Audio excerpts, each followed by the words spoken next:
And each and every one of you that sides over and over again with these MS-13 terrorists, to the extent that you have the financial means to do so, you all choose to live in condos or homes or houses as far away from these kinds of gangbangers as you possibly can. Get 'em. If I offered any one of you a rent-free home with no taxes to pay in any of these gang neighborhoods, and I said your neighbors are MS-13 terrorists or Mexican mafia or Sinaloa cartel or Tren de Aragua, I couldn't pay you to live there. Get them. But yet you, with your coverage, are trying to force innocent Americans to have these people as their neighbors, and that one day their daughter may be abducted from their home. And so you're not going to get an ounce of sympathy from this administration or President Trump for the terrorists who've invaded our. You're not going to get an ounce of sympathy from me. You're not going to get an ounce of sympathy. You out your cotton picking mind, you're not getting an ounce of sympathy from me.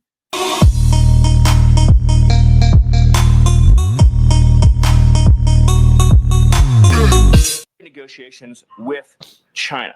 I'll make another important point on this, which is that there's been many complaints about the fact that there are a lot of products that are sold on Amazon that are actually ripoffs of American products that are then stolen by China, and then they take our IP and they put them into products to try to undersell our manufacturer. So to the extent that we are engaged in labeling issues on Amazon, I would say that would be the most significant one to fix, is making sure we're not undercutting American consumers. And then one on Abrego Garcia, please. The administration is reportedly inquiring about his return. Is that to check a box for compliance, or does President Trump want him back on U.S. soil, or both? So, as Secretary Rubio said yesterday in the cabinet meeting, this administration is not going to publicly discuss the inside details of our foreign policy and negotiations with a foreign country. And in particular, we are not going to allow a district court judge to try to become the Secretary of State. Secretary Rubio is the one who, under his leadership and direction at the State Department, is managing the day-to-day relationship with El Salvador. Let's just take a moment, number one, to express our gratitude to El Salvador for agreeing to take some of the most dangerous terrorists off of America's streets and to put them into a safe environment where they cannot continue to engage in acts of terrorism or coordination with the Maduro regime. You may have seen recently an FBI assessment that was unclassified that said that the Maduro regime is using and planning to use Tren de Aragua terrorists to carry out assassination plots on American soil. Now, very few in this room covered that. I'll let you all ask yourselves why you didn't cover it and why your editors didn't assign that story to you. Something I think you should think about on your own. But this is a earth-shattering piece of news. The Biden administration imported the terrorist army that our own FBI assesses is planning assassination strikes on American soil against critics of the Maduro regime. Those are the terrorists that President Trump is finding and apprehending that our Democrat judges and Democrat activists are trying to keep on U.S. soil.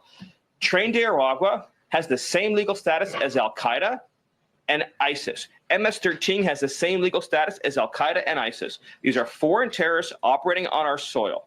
And they do not deserve due process. If you are a domestic terrorist, you do not deserve due process. You will not get due process. Let's get back into Stephen Miller, bro. And our gratitude to El Salvador for agreeing to take custody of these terrorists is immense. With respect to the case that you mentioned, there's now even been more evidence that has been made public of this person's violent, repeated threats and assaults against his spouse, someone who had repeated, documented human trafficking and human smuggling offenses. Right. Somebody that has extensively documented membership in MS-13, a terrorist organization, and of course he had MS-13 tattooed on his knuckles. This is a person that was a clear and present danger to the safety of the American people. And it is a sad reflection on the state of our media and many of the outlets represented in this room that you obsessively try to shill for this MS-13 terrorist. Yep. Well, no coverage occurred in your papers about any of the Americans that were raped and tortured and murdered by the illegals that Biden was importing into our country. You know, you talk about due process. The Biden administration made the decision to give extensive due process to two Tren de Aragua terrorists that were apprehended at the border just a couple years ago.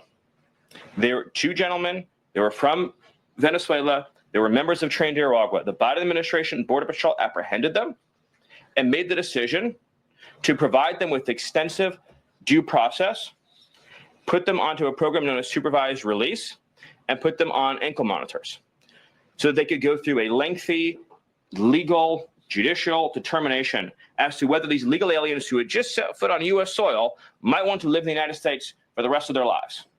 What was the result of that decision? What was the result of that choice that was made? Now, this right here is the part, guys. This is the part. If you want to clip any part of this video, here's the part you want to clip.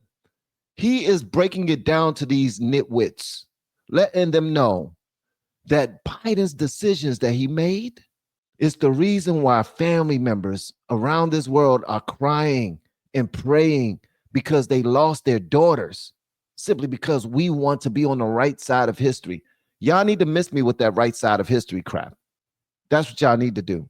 We have been helping people grow online. It has been absolutely amazing. We have helped many content creators get from zero to monetization in under 30 days. We even have a couple of these superstars who did it in 1 or 2 weeks. If you want to learn how to do YouTube, I don't care your age, I don't care what skills or talents you have. Trust me, I can help you do it effortlessly. Just reach out to me with the word coach and we can get it done. One more thing.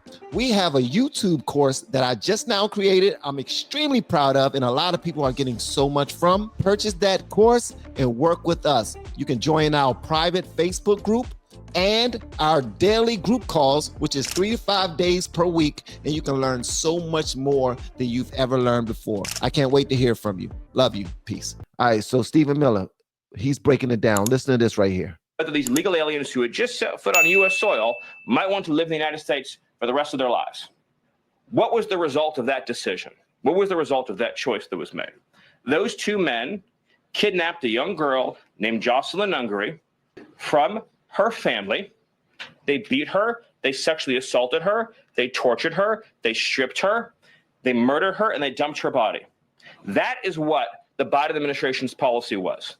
Most of your papers never covered her story when it happened. To the extent that you covered it at all, it was because President Trump forced you to cover it by highlighting it repeatedly over and over again. He had to shame you into covering it.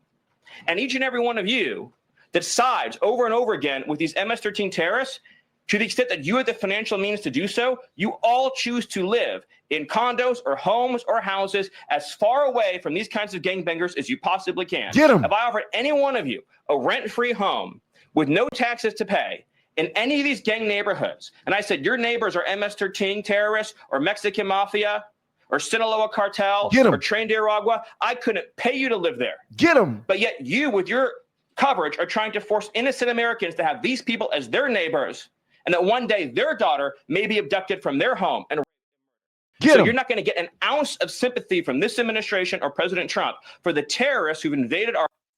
You're not going to get an ounce of sympathy from me. You're not going to get an ounce of sympathy. You out your cotton picking mind, you're not getting an ounce of sympathy from me. We tried to tell you, and y'all buried each story every time we said something about it. And we had to force feed you the information, almost bully you. We had to shame you for not sharing the information. And then CNN, with tears in their eyes, have to share some information that make the Biden-Kamala administration look bad. It was all about protecting the status quo. They did not care about American citizens. But now we got all of these people who hate Trump, who hate Trump's administration because he's doing the hard part. Everyone's going to hate the parent that or feel some type of way about the parent that now has to put a belt to your ass after you done showed up, you went to school and you done acted up in front of your fellow classmates, you acted up in front of your teacher, and now your mom or your dad got to come down there and put belt to ass. Well, Trump is putting belt to ass and they are mad. They're crying. They're spewing all types of hate. We needed a leader who was responsible enough to do something. It's sad that we have to shame legacy media to tell the daggone truth. We thought that was your job. We thought that we can go to work, come back home, cut on the news, and you would tell us what's going on. Everything. We didn't know that you was going to intentionally leave out half the story just so Democrats can look good. We didn't know you were going to do that. But that's exactly what you did. And that's why we're here to put belt to ass, man. Stephen Miller is exactly what we need. And I'm glad that Trump put him in position and said, yo, get out there, give them hell, tell them what they need to hear. Don't tell them what I want you to tell them. Tell them what they need to hear. Give these people that work. And guess what? CNN is not going to share this any further. They're not. MSNBC is not going to share this any further. They're not. ABC, CBS, they're not going to share this any further. Even on legacy media, they're not going to share this any further. You can probably go to YouTube right now and watch the same exact video. That video is going to get shut down too. I promise you. Because left-leaning social media is almost shoulder to shoulder, heel to heel with daggone legacy media, and it's happening. Stephen Miller, you the GOAT, bro.